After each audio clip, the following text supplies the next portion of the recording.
You know, Aaron and I spoke with Wilbert Pryor from the DA's office yesterday, and we've talked about this most of the morning. The thing we found most surprising, shocking, is that when he was talking about how with the recent spike in violent crime across the area, specifically Shreveport, he said so much of it is kids, juveniles shooting at each other. And this is obviously not news to you, is it?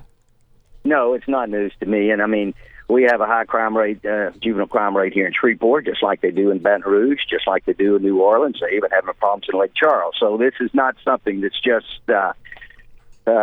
here in Shreveport. Now, I don't know how deep you want me to get and tell you what the problem is, but if you want me to give you a Let me jump in for a second, Ted. Let me jump in. Ted. Okay, go ahead. What's the problem? Well, the problem, okay? We've destroyed our family unit. You know, there was a time when you and I were in school, you know, we had a little fear of if we didn't do what we were supposed to, we're either going to get in trouble at home or we might get in trouble with the police. You know, my mother, I was raised without a father, which was highly unusual in the 60s, but my mother had an uncle that lived up the street, and I feared him, okay? Kids nowadays don't have any fear, and we're afraid to use the D word. You know what the D word is? Discipline. Discipline. Mm-hmm. Mr. Ted, pardon me. Right. I don't mean to cut you off, because you and I see, you and Aaron and I see eye to eye on this. But what you're talking about, the horse is out of the barn. What you're talking about right now is more sociological and will take generations to correct. If we can ever correct it, okay? Right. Yes, it's generational, and we can say what we. If you want to start with reducing the juvenile crime rate, come up to the juvenile court on Tuesdays. That's when we have Child Support Day, and listen to the weak excuses of why fathers don't want to have to provide for their children. I mean, that's the most frustrating day of the week. Like I said, I don't know how deep you want to get. Now, tactically, if you want to talk about some things, I know what we need to do as far as law enforcement, in my opinion, and that's we need to go back to the days when we got the jump out boys, and we need to be having patrols ride around. They see something that doesn't look right, then they stop these kids and check it out. Now, see, that was going to be my. Pardon me again. That was going to be my question. That was going to be my question. Tactically, your word, but very appropriate.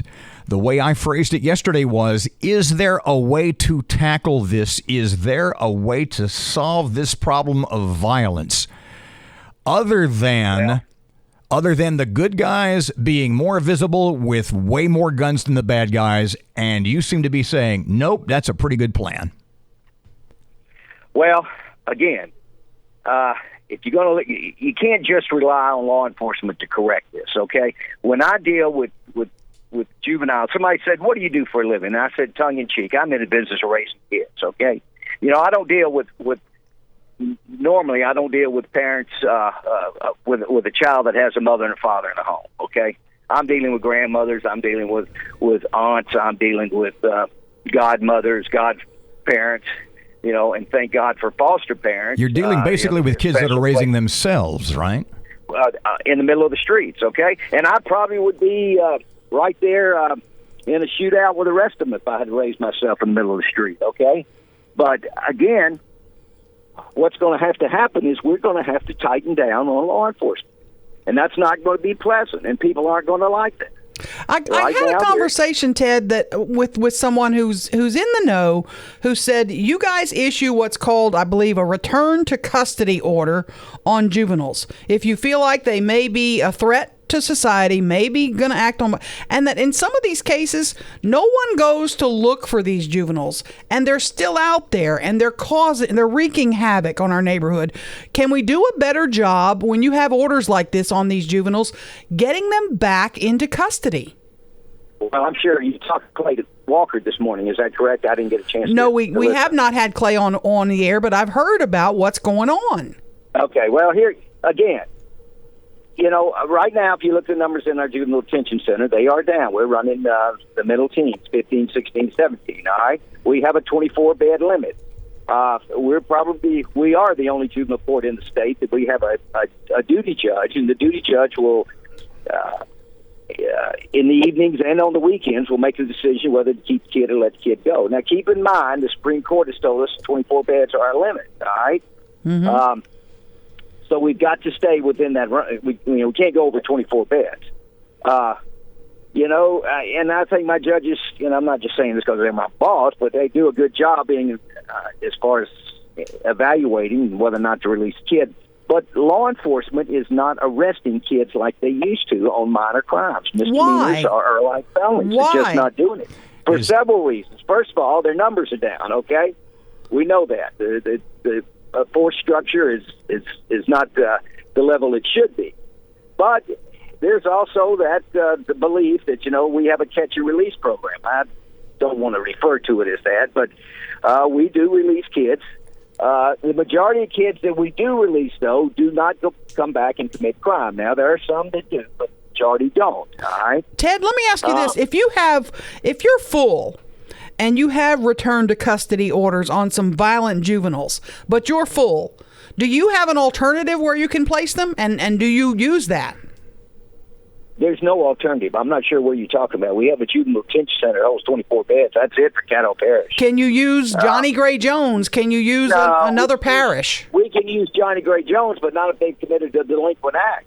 They go to Johnny Gray Jones if they're ungovernable, truant, or a runaway. And that's what we call FINS, Family Needs Services. Excuse me, Mr. Ted, and it seems to me... I had to remove a kid the other day from Johnny Gray Jones because he had a felony conviction. It seems to me that in this ungovernable youth, or whatever the term is, and the court has to have a parent or guardian go to the court to have this declaration made. But what you're saying is, well, there's no parents or guardians. So the hell with it all. We just don't release a cold kid. I mean, we don't release a kid into the cold, so to speak. All right. If a kid is released, and we may place an electronic monitor on the kid. We may, if the kid doesn't return to court after he's released, then an order to take into custody is issued. That's a bench warrant, and the kid will be picked up. Okay. The majority, I think, Clay's the man you need to talk to as far as statistics, but the majority of kids who are released from the detention center do return to court. Mr. Ted, pardon me. We are short of time. We'd love to have you in studio one day soon. We could do an hour at least on this, and we would love to do that. But in wrapping up, pardon me, you don't sound overly optimistic about the situation. I'm not optimistic. I think this is a sad situation, and it's not just here in Shreveport. It's, I want to say, basically it's nationwide and a lot of large, medium-sized cities. But we can't give up. Like I said, when somebody says, "What do you do for a living?" I say, "I'm in the business of raising kids." They are our future, so we've got to do what we can to fix the problem.